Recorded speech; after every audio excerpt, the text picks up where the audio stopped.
Brigadier साहब, मुझे बताइएगा कि पार्टी को मुतहरिक रखने में अब मरियम नवाज साहिबा कामयाब हो जाएंगी बतौर चीफ ऑर्गेनाइजर? ये उनका इम्तिहान है पहला?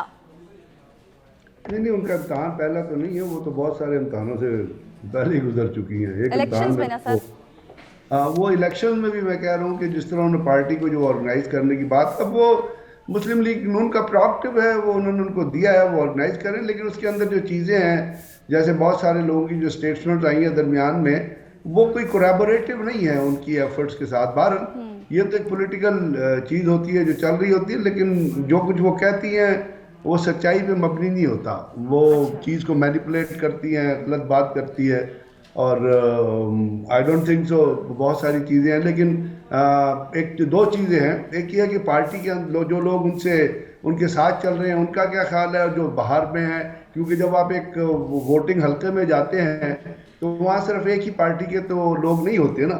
तो अब जो नज़र आ रहा है, जिस तरह पीटीआई ने 37 में से 30 इलेक्शन तो जीते हैं, तो ट्रेंड तो कुछ किसी और तरफ नज़र आ रहा है।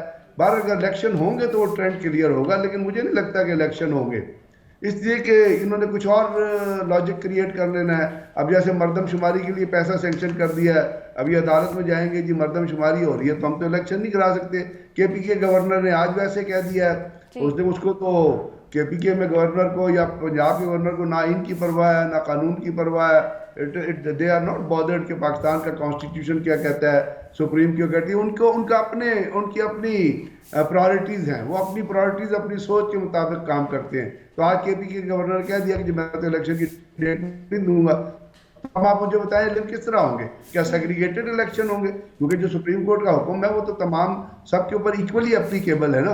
तो इस हुकूमत की और इस हुकूमत के साथ कुछ और भी लोग शामिल हैं जिनकी ये पूरी कोशिश है, उनकी एफर्ट ये है कि इलेक्शन ना हो, और अगर इलेक्शन हो तो लेस पीटीआई इलेक्शन हो, क्योंकि जो ट्रेंड नजर आ रहा है उस ट्रेंड में तो नहीं। अब तोशा खाना, आप मुझे बताइए ना, एक अक्लमंद आदमी के तौर, एक एवरेज माइंड रखने के तौर पे, तोशा खाना केस की कोई रेलेवेंस है उस पर अरेस्ट वारंट इशू करने से? तोशा खाना में मतलब है आसिफ जरदारी ने गाड़ियां ली, उस शख्स ने रिपोर्ट ही नहीं की तोशा खाना को कि मैंने गाड़ियां ली हैं। नवाज शरीफ ने गाड़ी ली when he was not the party holder, उसके पास कोई ओहदा ही नहीं था। तो ये तो सब इस हमाम में जिस तरह सारे सामने सारे करप्शन है, इट्स एब्सोल्यूट करप्शन जो ये लोग उन्होंने किया, और ये करप्ट प्रैक्टिसेस हैं जिसकी वजह से पाकिस्तान तबाह हुआ है। तोशा खाना को तो उन्होंने अब्बा जान का माल समझा हुआ था ना कि खा लो, तो अब वो 15% भी नहीं दिया। और जो इमरान आसिफ जरदारी की आप बात करती है ना, उसने जिस अकाउंट से पैसे दिए वो उस अकाउंट का भी सोच लीजिए ना कि वो भी उनके खिलाफ रेफरेंस दायर हुआ है, नवाज शरीफ इश्तहारी हुआ है। तो यानी कि जो मुकदमा 2008 में कायम हुआ था उसको तो नवाज साहब, इसी से जुड़ा सवाल एक ये भी है, आपसे पूछना चाहूंगी, नवाज शरीफ साहब जैसे आपने बात की, नवाज शरीफ साहब कब वापस आएंगे वो वापस? पार्टी को उनकी जरूरत है, क्योंकि एहसन इकबाल साहब ने भी कहा था कि अब लोग उनकी तरफ देख रहे हैं। यार खुदा के लिए ना वापस आए तो इस मुल्क के लिए बहुत मेहरबानी हो, रहम होगा इस मुल्क पे। नवाज शरीफ मुजरिम है, गलत सर्टिफिकेट दे के गया हुआ है, 50 रुपए के जो वो अपना श्योरिटी बॉन्ड है या वो क्या है उसके ऊपर वो गया हुआ है। अब उसको ट्राई करें ना, जिसने कहा था वो आएगा, और वो आप रोज आ रहे तो वो हैरिट्स में बैठा होता है, लंदन की सड़कों पे वो फिर रहा होता है, तो वो कहते हैं वो बीमार है। तो वो जो सच ही नहीं बोल सकते, जिनके अंदर मॉरल करेज ही नहीं है अपनी चीज को एक्सेप्ट करने की, वो इस मुल्क से बाहर ही रहे तो इस मुल्क के लिए बहुत एहसान होगा इस मुल्क का, क्योंकि बाकी बहुत काफी है यहाँ पे काम करने के लिए। जो हमारा पॉलिटिकल कल्चर इस दफा कन्फ्रंटेटिव कल्चर हुआ है, क्या इससे पहले पाकिस्तान में ये चीजें आपको नजर आई थी?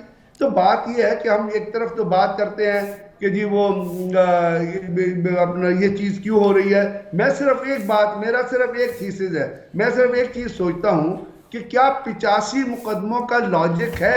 अगर आप इमरान खान को आउट करना चाहते हैं या नहीं चाहते कि वो सियासत में आए, नहीं चाहते कि वो तो भाई एक दो लगे उसमें सजा दे दे।